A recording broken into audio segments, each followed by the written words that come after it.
de Direct Zoom consacrée ce mois-ci à l'Opéra Théâtre de Metz. Patrick Poivre d'Arvor a choisi la Lorraine, il a choisi Metz pour réaliser un opéra intitulé Un amour en guerre. Nous avons suivi plusieurs étapes de cette création, la réalisation des costumes, le montage des décors et la répétition générale. Nous vous faisons découvrir aujourd'hui les coulisses de l'Opéra Théâtre de Metz en compagnie, s'il vous plaît, de monsieur Patrick Poivre d'Arvor. Patrick Poivre d'Arvor, avec la compositrice Caroline Glory, vous avez décidé de créer Un amour en guerre, notamment pour marquer le centenaire de la Première Guerre mondiale. Est-ce que vous pouvez déjà nous parler de cette histoire d'amour qui compose Un amour en guerre ? Vous l'avez bien dit, c'est d'abord une histoire d'amour sur fond de Première Guerre mondiale. On est à la fin de la guerre 14-18 et donc Madeleine, 22 ans, se languit de son fiancé qui est au front. Il a 25 ans, il s'appelle Jacques. Ça fait 2 ans qu'ils ne se sont pas vus, ils sont fiancés, ils devaient se marier. Et donc elle est dans un grand manque. Et puis elle doit subir les assauts de son voisin qui lui s'est fait réformer. Il y a toujours des traîtres à l'opéra. Alors Madeleine est interprétée par Nathalie Manfrino et Jacques par le jeune Sébastien Guèze. Pourquoi avoir choisi ces 2 artistes ?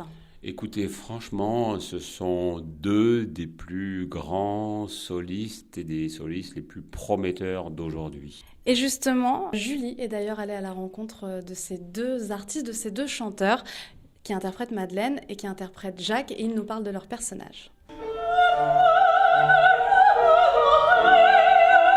Alors Madeleine est un personnage nouveau, pour moi en tout cas et pour tout le monde, puisque c'est une création, comme on dit, une création mondiale, cet opéra. C'est une grosse pression, une grosse responsabilité, puisque justement, en fait, on va être les premiers à mettre notre patte, notre couleur vocale, notre interprétation. Donc oui, c'est beaucoup de responsabilités. C'est en même temps très excitant parce qu'on se dit qu'on est le premier à faire ça, alors on sera à vie les premiers. J'essaye d'avoir des idées, de voir un peu comment le personnage pouvait se comporter à travers des recherches sur Internet, tout simplement, déjà des images d'archives, et puis aussi les encyclopédies, les livres qui parlent un petit peu, qui résument cette période de guerre.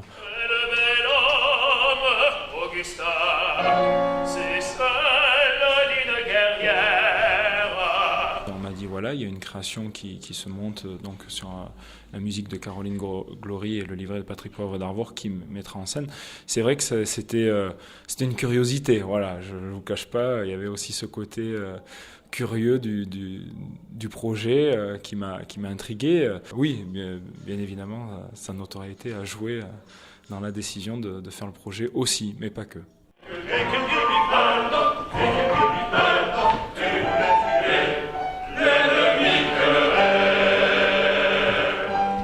Patrick Poivre d'Arvor, la création des décors et des costumes est également essentielle dans un opéra. Vous avez confié cette création à Valentina Bressan. Comment est-ce que vous avez travaillé avec elle ? Est-ce qu'aujourd'hui, vous êtes fier, content du résultat de ce qui apparaît du moins sur scène ? Écoutez, elle était tout à fait dès le début du projet. Dès que j'ai commencé à écrire le livret, Caroline me l'a présenté et on a fait une super belle, un beau trio tous les 3. Et en plus, elle a fait un bébé entre-temps. Donc la pauvre, elle devait tout gérer et je crois fière de ses 2 bébés. Et justement, on va retrouver Valentina Bressan accompagnée de Julie. Vous verrez sa fille, Chiara, mais vous verrez aussi l'envers du décor, la création des costumes.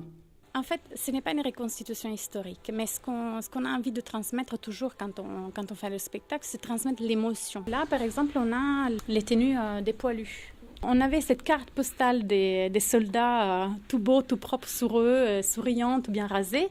Et la réalité, parce qu'ils étaient dans la boue, ils passaient beaucoup de temps dans la tente, en fait, dans la tente de combat. Et la chose essentielle, c'était de pouvoir les patiner des mêmes tentes que le décor. Une chose qui m'avait vraiment frappée et ce que je voulais faire ressentir aussi dans le décor spécialement, en regardant les films de l'époque, on voit comme la vie continuait à Paris alors que le front était juste à côté. Et les soldats, quand ils revenaient en fait à Paris, ils ne comprenaient pas pourquoi en fait il y avait cette vie alors qu'eux, ils étaient en train de se faire exploser juste à côté.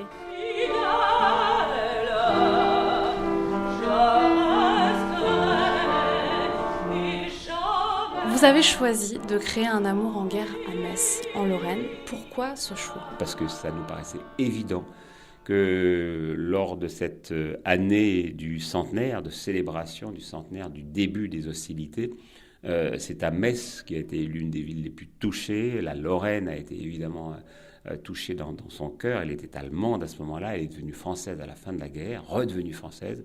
Donc pour nous, ça allait de soi et on a été très contents de l'accord de Paul-Émile justement sur ce sujet parce que c'était important symboliquement que ça commence par Metz.